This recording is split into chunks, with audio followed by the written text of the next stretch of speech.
My name is Judy. I use she, they pronouns, and that's it. What's your ethnicity/identity? I identify as Khmer, but growing up, I would always just say I'm Cambodian.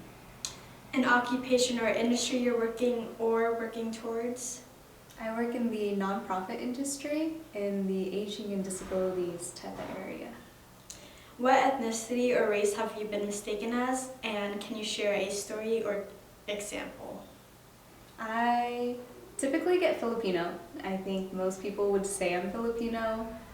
Older Vietnamese women may guess that I'm Vietnamese, especially when I'm wearing a mask. I know when I used to be a server, for whatever reason, a lot of white folks had fun trying to guess what my ethnicity is. They would just have me like stand there for like 5 minutes and like take turns trying to guess. And I'm just like, you guys are never gonna get there because most of the time, white folks don't even know what Cambodia is.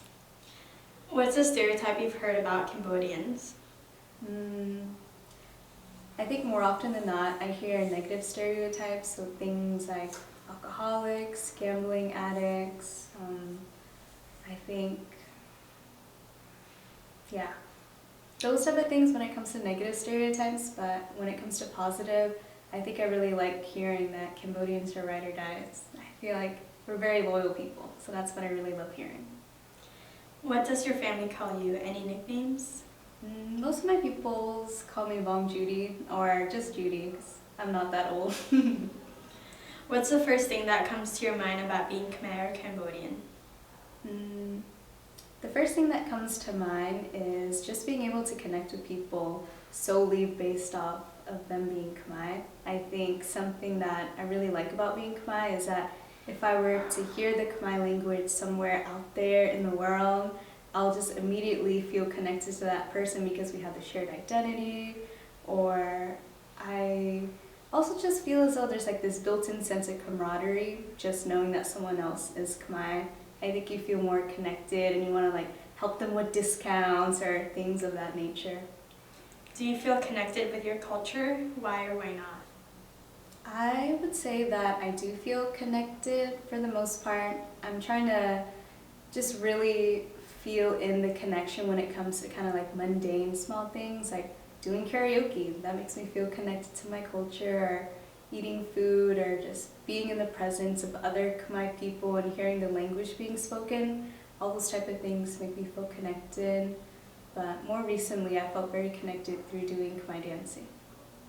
Why did you want to participate in this project?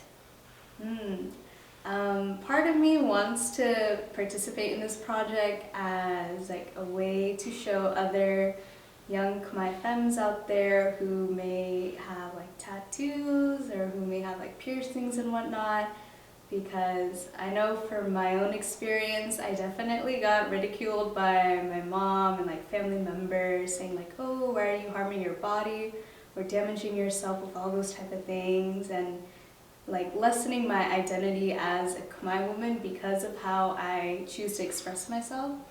But I hope that being part of this project, there'll be a young Khmer girl out there that'll like see my piercings or see my tattoos, even if you can't see them right now, and just feel as though like it's safe and it's okay to express yourself. Fun fact you want to share about you or your culture? Fun fact. If I remember this correctly, I think the story behind Khmer people is that there was a Naga princess, so kind of like a dragon water serpent being. That Naga princess and an Indian Brahmin, they got married and they made the Khmer people. Oh, okay.